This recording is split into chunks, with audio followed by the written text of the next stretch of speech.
है कि क्या यही लोग सुशांत की मौत के लिए जिम्मेदार है, ये जानना चाहती है जनता।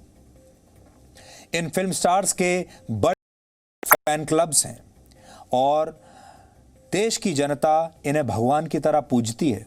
अपनी मेहनत और खून पसीने की कमाई खर्च करके में देखने में लाइन लगकर लोग अंदर जाते हैं, लेकिन अब वही लोग इन बड़ी बड़ी फिल्मी हस्तियों से सवाल पूछ रहे हैं कि आखिर इन लोगों ने बॉलीवुड को परिवार का नया केंद्र क्यों बना दिया है और क्यों ये लोग उन कलाकारों के साथ अन्याय करते हैं किसी फिल्मी खानदान से नहीं होता, जो छोटे शहरों से जाते हैं, जो बाहर के लोग होते हैं जिन्हें आउटसाइडर्स कहा जाता है। अब बॉलीवुड के भी कई लोग उन प्रोड्यूसर्स और फिल्म स्टार्स की पोल खोल रहे हैं जो खुद को टैलेंट का कद्रदान बताया करते थे, जो कहते थे कि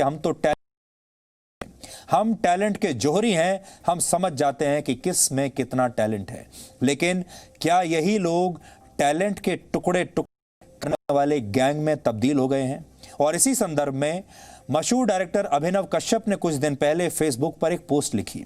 अपनी पोस्ट में उन्होंने फिल्म इंडस्ट्री को एक्सपोज किया है जो पहले नई प्रतिभाओं को काम का लालच देता है और फिर धीरे धीरे प्रतिभावान कलाकारों से उनकी सारी आज़ादी छीन ली जाती है। आपको बता दें कि अभिनव कश्यप कौन है।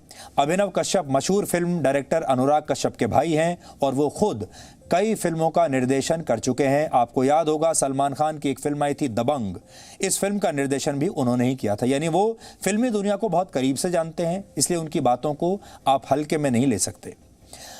अभिनव कश्यप ने जो कहा है उसका सार आप इन 4 पॉइंट्स में समझ लीजिए। वो कह रहे हैं कि सुशांत की आत्महत्या के पीछे फिल्म इंडस्ट्री के एक बड़े प्रोडक्शन हाउस का रोल भी हो सकता है और उन्होंने खास तौर पर यशराज फिल्म्स का नाम लिया है और सुशांत सिंह की आत्महत्या की सीबीआई जांच कराने की मांग की है। दूसरी बात जो उन्होंने कही वो ये कि यशराज फिल्म्स जैसे प्रोडक्शन और इससे जुड़े लोग कलाकारों का करियर नहीं बनाते, बल्कि ये इन कलाकारों का जीवन बर्बाद कर देते हैं। तीसरी बात जो उन्होंने लिखी वो ये कि तलाश के नाम पर ये ऐसे लोगों को ढूंढते हैं जिन्हें सिर्फ एक ब्रेक की जरूरत होती है, ऐसा स्ट्रगलर। ये लोग ऐसे कलाकारों को फिल्म पार्टियों में आने का न्योता भेजते हैं, छोटी छोटी जो लॉन्च पार्टीज होती हैं वहां भेजकर इन्हें मोटा पैसा भी देते हैं। जब इन नए कलाकारों के पास कुछ पैसा आ जाता है और ये कलाकार फिल्मी पार्टियों में पहुंचते हैं तो इन्हें वहां बेइज्जत किया जाता है ताकि इनका आत्मविश्वास पूरी तरह से टूट। इसके बाद प्रोडक्शन हाउस इन कलाकारों को मौका देने के नाम पर इनके साथ कॉन्ट्रैक्ट साइन कराते हैं और कॉन्ट्रैक्ट आखिरकार इन नई प्रतिभाओं की सारी आज़ादी छीन लेते हैं। इस कॉन्ट्रैक्ट के तहत नए कलाकारों को कई सालों तक एक ही प्रोडक्शन हाउस के साथ फिल्में करनी होती हैं, वो भी बहुत कम पैसे में। और इस दौरान अगर कोई अभिनेता किसी और प्रोडक्शन हाउस की फिल्म करता है तो उस पर जुर्माना लगा दिया जाता है और बॉलीवुड कार कर देता है, उसे बाकी जगह फिल्मों में काम मिलना बंद हो जाता है या फिर डिस्ट्रीब्यूटर्स उसकी फिल्में खरीदते नहीं हैं। इसके अलावा उन्होंने अभिनेता सलमान खान और उनके परिवार पर भी कई गंभीर लगाए हैं।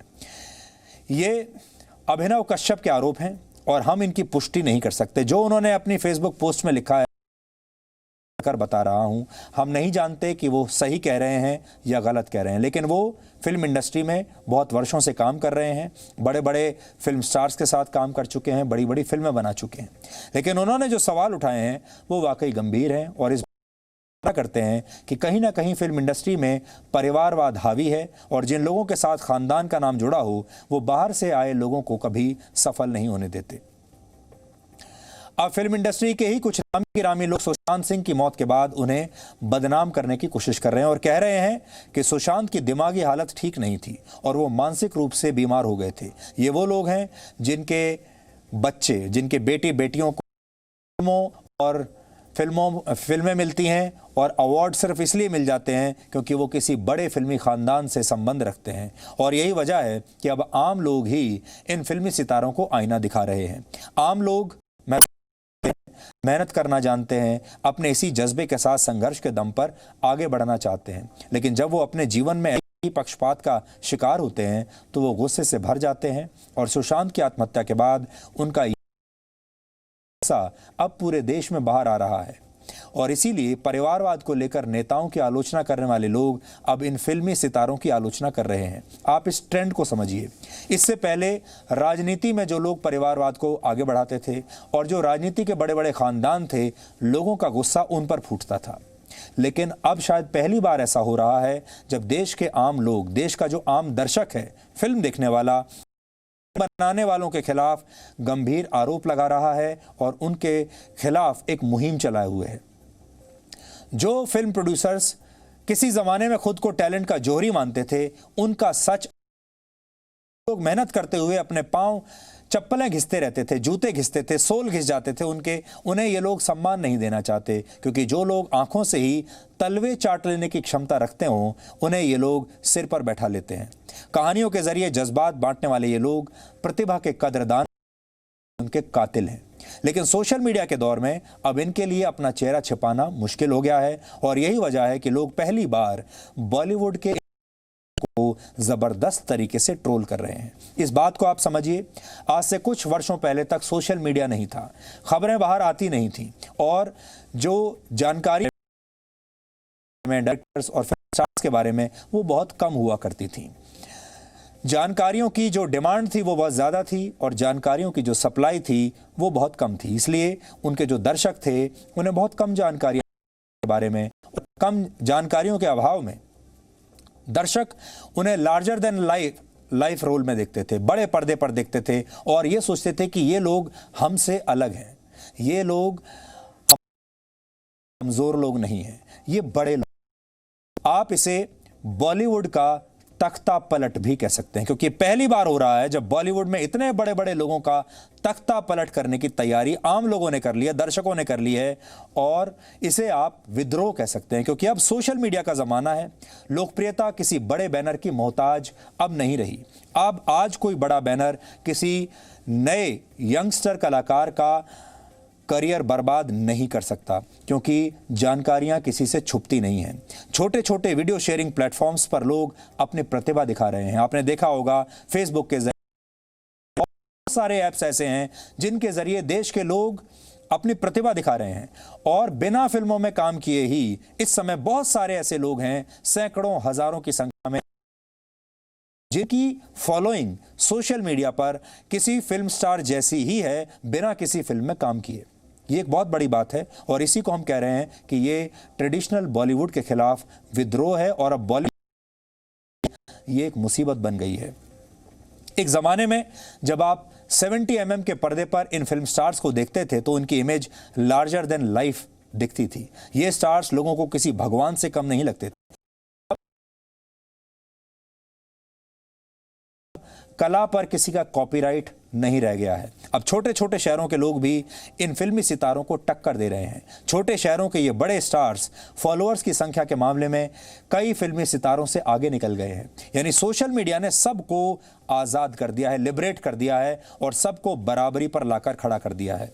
अब कुछ भी छिपाना किसी के लिए संभव नहीं है। इससे पहले दुनिया में जो फिल्मी दुनिया के जो पत्रकार होते थे और बड़े बड़े डायरेक्टर, प्रोड्यूसर्स और स्टार्स, उनके बीच में एक नेक्सस होता था। पत्रकार उनके साथ मिले हुए होते थे, वो उनके खिलाफ खबरें छाप नहीं सकते थे, लेकिन पत्रकार अब वही खबरें छिपा नहीं सकते। सरकारें सच नहीं छिपा सकती, फिल्मी दुनिया के लोग वो राज नहीं छिपा सकते जिनसे उनकी हकीकत सामने आ जाती है। सब कुछ सामने आ चुका है। बॉलीवुड में टैलेंट के टुकड़े करने वाला ये गैंग अब बेनकाब हो चुका है और सुशांत सिंह राजपूत की मौत इनकी तानाशाही के ताबूत की एक तरह से आप कह लीजिए आखिरी कील साबित हो सकती है। बॉलीवुड के भगवानों को पूजने की परंपरा अब टूट गई है और जिसके पास प्रतिभा होगी वही आने वाले ज़माने का सच्चा सुपरस्टार होगा। इसलिए हमारी आपसे अपील है, ये एक आज़ाद दुनिया है। इस आज़ादी की हवा में आप खुलकर सांस लीजिए। आपके अंदर अगर प्रतिभा है तो आपको पलायन की कोई ज़रूरत नहीं। टैलेंट का कोई कथित जोहरी आपकी प्रतिभा को अगर ना भी पहचाने तो भी आप अपना रास्ता खुद बना सकते हैं। सुशांत सिंह राजपूत ने एक बहुत बड़ी गलती की जो इन लोगों के सामने वो हार गए और उन्हें ये लगा कि अगर इन लोगों ने उन्हें काम नहीं दिया तो आगे उनके सारे रास्ते बंद हो जाएंगे। यही उनकी सबसे बड़ी गलती थी। लेकिन उन्होंने जो कुछ भी किया, अब इसके बाद हमारी कोशिश ये होनी चाहिए कि कोई और बड़ा कलाकार, छोटा कलाकार, नया कलाकार, पुराना कलाकार अब इस गैंग का शिकार ना बने और ये जो पूरे का पूरा एक तरीके से एक नेक्सस बना हुआ है, ये नेक्सस अब टूट जाए। इसमें मीडिया भी एक बहुत बड़ी भूमिका, सोशल मीडिया भी बड़ी भूमिका निभा सकता है और ख़ास तौर पर वो लोग जो फिल्म इंडस्ट्री में अभी टैलेंटेड लोग हैं और बाहर से आए हैं, वो खुद एक बहुत बड़ी भूमिका निभा सकते हैं, क्योंकि अब उन्हें पर्दे पर नहीं, पर्दे के बाहर पड़ेगा। और अब आज का सवाल, आज आपको यह बताना है कि हल्दी घाटी का युद्ध कब लड़ा गया था। आप इस पर रिसर्च कीजिए और ब्रेक के बाद हम आपको इस सवाल का सही जवाब बताएंगे।